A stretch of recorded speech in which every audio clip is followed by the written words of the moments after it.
The master Prakash classes YouTube channel आप सभी लोगों का स्वागत करता है। उत्तर प्रदेश में जूनियर शिक्षक भर्ती परीक्षा में अब ज़्यादा समय नहीं बचा हुआ है। जो भी आपके पास 2 या 3 दिन का समय है उसमें अधिक से अधिक प्रैक्टिस सेट लगाने की कोशिश करिए। और इसी उद्देश्य से हम लोग यहाँ पर आपके जो अनिवार्य प्रश्न पत्र है यानी फर्स्ट पेपर है उसके 50 नंबरों का हम लोग यहाँ पर प्रैक्टिस सेट सॉल्व करने वाले हैं।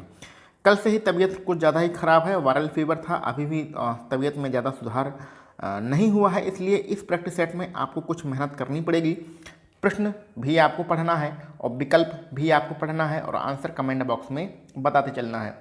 यानी कि जहाँ पर ज़रूरत होगी वहीं पर हम बोलेंगे और बाकी आपको प्रश्न और उसका आंसर आपको ही पढ़ना है। तो थोड़ा सा मेहनत करिए, सहयोग करिए और चलिए हम लोग आज का अपना प्रैक्टिस सेट स्टार्ट करते हैं। तो इस प्रैक्टिस सेट का जो पहला प्रश्न है, राष्ट्रीय खेल दिवस कब मनाया जाता है? तो आप लोगों की बढ़िया तैयारी हो चुकी होगी। प्रैक्टिस सेट से हमें ये पता चल जाएगा कि कौन कितने पानी में है और पहले प्रश्न का जो आंसर रहेगा वो 29 अगस्त होगा। ठीक है, दूसरा प्रश्न ध्यान से पढ़िए, इसमें क्या हमारा विकल्प सही हो सकता है। तो सूर्य के प्रकाश से सीधे संचालित होने वाला जो चक्र होता है वो कार्बन चक्र होता है। पहला वाला विकल्प आपका बिल्कुल सही रहेगा। तीसरे नंबर चलते हैं, कोई भी प्रजाति विलुप्त कब मानी जाती है?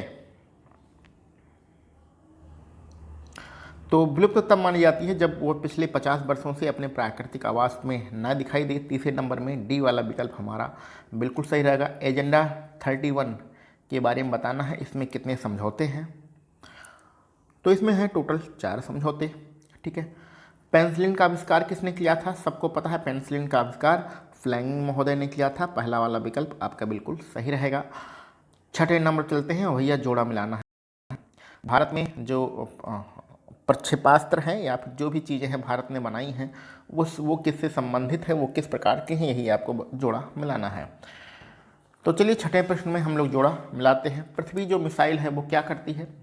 तो छठे प्रश्न में जो पृथ्वी मिसाइल है वो ज़मीन से ज़मीन पर मार करती है, यानी कि पहले विकल्प पर तीसरे नंबर पर जाएगा। त्रिशूल जो मिसाइल है वो ज़मीन से यानी सतह से वायु में मार करती है। पिनाका जो है रॉकेट प्रणाली है और निशांत जो है वो एक यान है। तो यानी कि आपका 3 4 1 2 ये आपका क्रम बन रहा है और ये कहाँ है?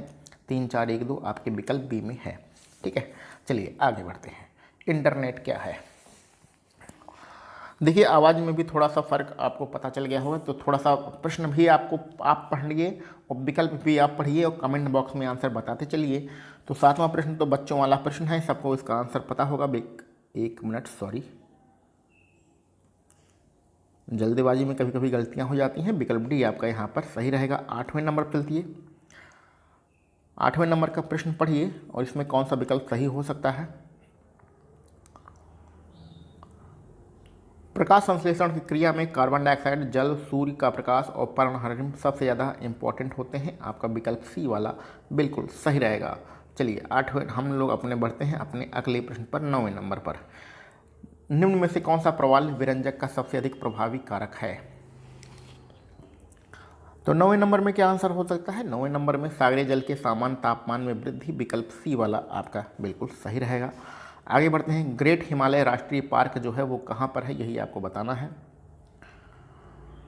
तो 10वें नंबर में ये हिमाचल प्रदेश में है। विकल्प बी वाला आपका सही रहेगा।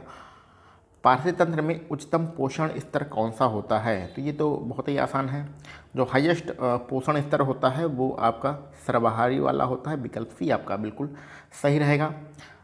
12 नंबर पर चलते हैं और इसमें क्या सही हो सकता है? सर्वाधिक जनसंख्या वृद्धि कहाँ की है? तो 12 नंबर में आपका मेघालय, पहला वाला विकल्प मेघालय इसमें दिया गया है। अच्छा, किस राज्य की जनसंख्या वृद्धि दर सबसे अधिक रहेगी? इस प्रश्न को एक बार देख लीजिएगा 12 नंबर में क्या सही होगा, इसमें थोड़ा सा कन्फ्यूजन है। इस प्रश्न को एक बार 12 नंबर वाले प्रश्न को आप देख लीजिएगा। 13 नंबर से आपके रीजनिंग के प्रश्न स्टार्ट हो जाते हैं। रीजनिंग के प्रश्नों में आपको करना क्या है कि यहाँ पर जितने भी सारे प्रश्न हैं इसको सॉल्व करने में हमें समय लगता है, इसलिए यहाँ पर हम लोग रीजनिंग के प्रश्नों को सॉल्व नहीं कर रहे हैं। रीजनिंग की टोटल 20 वीडियो बनाई गई है। आप प्लेलिस्ट में जाइएगा, जूनियर शिक्षक भर्ती की प्लेलिस्ट में जाइएगा, वहाँ पर 20 आपको रीजनिंग की वीडियो मिलेंगी। उन वीडियो को आप देख लीजिएगा तो आप आराम से रीजनिंग के प्रश्नों को सॉल्व कर सकते हैं। ये सारे प्रश्न उसके बाद आप आराम से सॉल्व कर लेंगे। और ये प्रश्न आपको मिलेंगे कहाँ पर? टेलीग्राम चैनल पर जाइएगा, वहाँ से ये सारे प्रश्न को डाउनलोड कर लीजिएगा। ठीक है, तो रीजनिंग के प्रश्नों को हम लोग यहाँ पर छोड़ देते हैं। आंसर शीट इसके साथ दी गई है, तो इसको डाउनलोड करके आराम से बैठकर भैया इसको सॉल्व करिएगा। कोई दिक्कत होगी तो आप जो 20 प्रैक्टिस सेट बनाए गए हैं रीजनिंग के उसको देख लीजिएगा, सब कुछ आपको समझ में आ जाएगा। 20 नंबर करते हैं। संसद के सदनों को बुलाने की शक्ति किसके पास है? तो जो संसद के सदन होते हैं उनको राष्ट्रपति बुलाता है। चलिए इकोनॉमिक्स के क्वेश्चन पे बढ़ते हैं और 21 नंबर के प्रश्न का आंसर आप लोग बताइए। आर्थिक उदारवाद से मतलब होता है प्रत्यक्ष विदेशी निवेश की अनुमति से। पहला वाला विकल्प आपका बिल्कुल सही रहेगा। 22 नंबर में प्रश्न देख लीजिए और कौन सा आंसर आपका सही होना चाहिए। तो 22 नंबर में जो प्रोफेसर अमर्त्य सेन है उन्हें नोबेल पुरस्कार भी दिया गया है और भारत रत्न भी दिया गया है, यानी कि इस प्रश्न के लिए विकल्प डी हमारा बिल्कुल सही होगा। कार्ल मार्क्स ने एक पुस्तक लिखी थी जिसका नाम है दास कैपिटल, और ये कब प्रकाशित हुई थी? तो ये प्रकाशित होती 1867 में, यानी कि विकल्प सी वाला आपका बिल्कुल सही रहेगा। आगे बढ़ते हैं। अल्प ब्याज को हम और किस नाम से जानते हैं? तो इसको हम लोग सस्ती मुद्रा नीति के नाम से भी जानते हैं। सी वाला विकल्प आपका सही रहेगा। विशाल स्नानागार कहाँ से प्राप्त हुए हैं? तो विशाल जो स्नानागार हैं वो मोहनजोदड़ो से प्राप्त हुए हैं, विकल्प भी आपका सही रहेगा। आगे बढ़ते हैं। राजा नंद का जो उल्लेख है वो कहाँ से हमें प्राप्त होता है? तो खारवेल में जो हाथी गुफा है वहाँ से हमें राजा नंद का उल्लेख प्राप्त होता है। पहला वाला विकल्प आपका बिल्कुल सही रहेगा। आगे बढ़ते हैं अपने अगले प्रश्न पर। महाबलीपुरम के 7 रथों वाले मंदिर को किसने बनवाया था? तो इस मंदिर का निर्माण जो है पल्लव राजवंश के द्वारा किया गया था। पहला वाला विकल्प आपका बिल्कुल सही रहेगा। किस वंश के सुल्तानों ने सबसे अधिक समय तक देश पर राज किया है? दिए गए विकल्पों में सर्वाधिक समय पर देश पर राज करने वाले कौन हैं? तो यहाँ पर आपका डी वाला जो है तुगलक वंश बिल्कुल सही रहेगा। आगे बढ़ते हैं। एक पुस्तक है, 2 पुस्तक हैं जिनका नाम है तुजुक-ए-बाबरी और मनसवी। इसको किसने लिखा था? तो इसको ये जो है संबंधित है बाबर से। ठीक है, तो ये विकल्प ए वाला आपका बिल्कुल सही रहेगा। आगे बढ़ते हैं। निम्न में से कौन सा चित्रकार पशुओं को चित्रण करने में बेजोड़ है? तो 30 नंबर में क्या आपका विकल्प हो सकता है? तो 30 नंबर में यहाँ पर विकल्प सी उस्ताद मंसूर आपका बिल्कुल सही रहेगा। 31 नंबर के प्रश्न को पढ़िए और आंसर बताने की कोशिश करिए। 31 नंबर का ताराबाई हमारा बिल्कुल विकल्प सही रहेगा। 32 नंबर में आपको जोड़ा मिलाना है, कौन किससे संबंधित है? तो पहले जोड़ा मिलाते हैं, बाद में विकल्पों को देखेंगे। तो चलिए जोड़ा मिलाते हैं। लॉर्ड विलियम बेंटिक, तो ये किससे हैं? ये सती प्रथा से संबंधित हैं। डलहौजी व्यक्तिगत जो नीति है उससे संबंधित हैं। रिपन भाई साहब किससे हैं? स्थानीय स्वशासन से। और कर्जन ने किया था बंगाल का विभाजन। तो हमारा जो क्रम बन रहेगा 3 4 2 1 का क्रम बन रहा है, और 3 4 2 1 ये आपके पहले वाले विकल्प में दिया गया है। चलिए आगे बढ़ते हैं। 33 नंबर के प्रश्न का आंसर बताने की कोशिश करिए। भारतीय राष्ट्रीय कांग्रेस को समाप्त करने का जो सुझाव किसने दिया था? तो ये सुझाव दिया था महात्मा गांधी ने। सी वाला विकल्प आपका सही रहेगा। पूना समझौता किसके बीच में हुआ था? तो पूना समझौता हुआ था, सबको पता है, ये अंबेडकर और गांधी जी के बीच में हुआ था। विकल्प डी वाला आपका सही रहेगा। अ बर्निंग किसकी पुस्तक है? तो 35 नंबर में मोनिका अरोड़ा की पुस्तक है अ बर्निंग, विकल्प सी वाला आपका सही रहेगा। विश्व पर्यावरण दिवस 2020 की क्या थीम थी? तो 36 नंबर में क्या है आपका? विकल्प डी जैव विविधता आपका बिल्कुल सही रहेगा।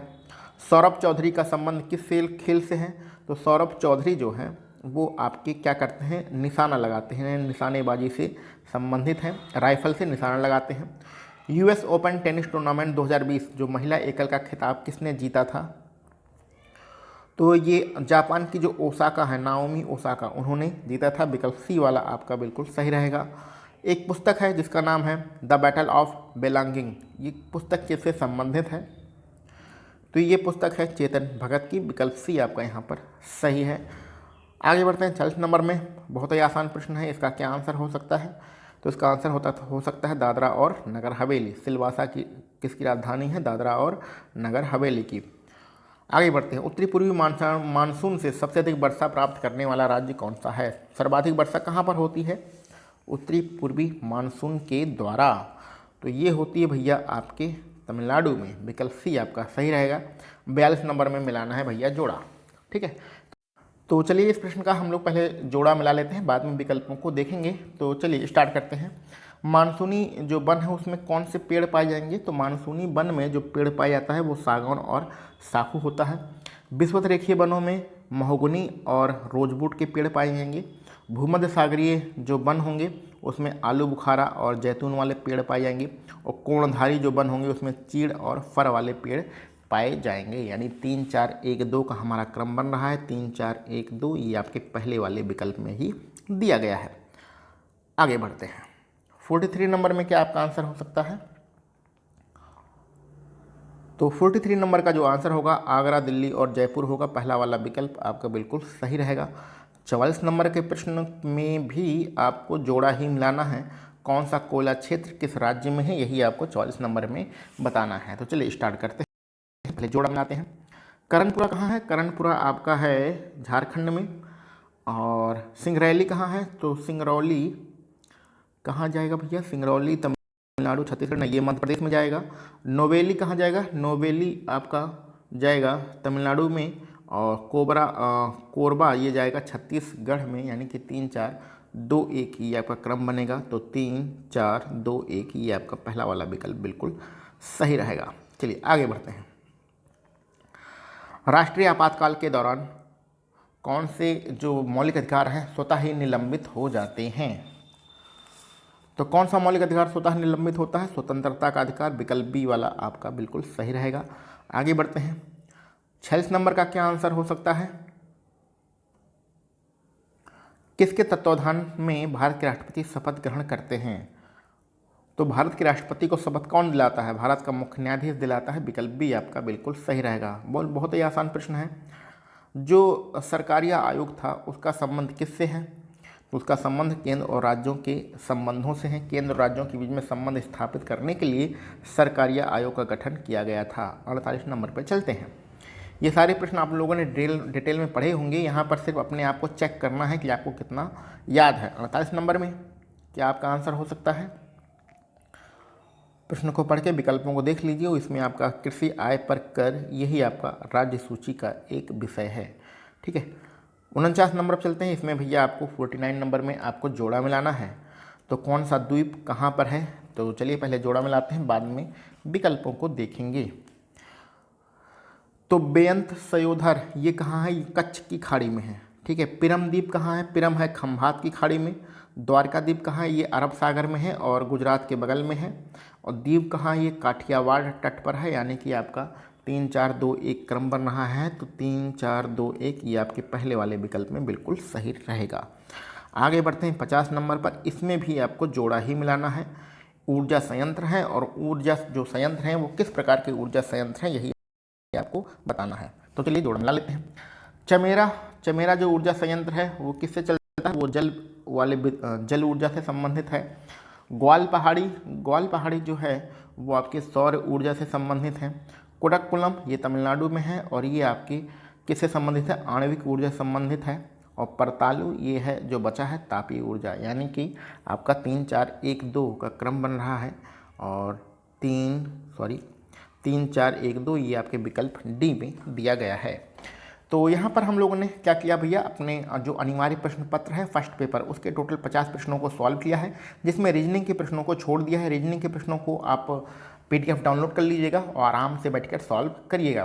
तो आपने टोटल कितने प्रश्न लगाए हैं, उसमें कितने प्रश्न आपके सही हो रहे हैं, इसको कमेंट बॉक्स में ज़रूर बताइएगा। चलिए मिलते हैं हम लोग अपने अगले किसी प्रैक्टिस सेट में। आप सभी लोगों को वीडियो देखने के लिए बहुत बहुत धन्यवाद।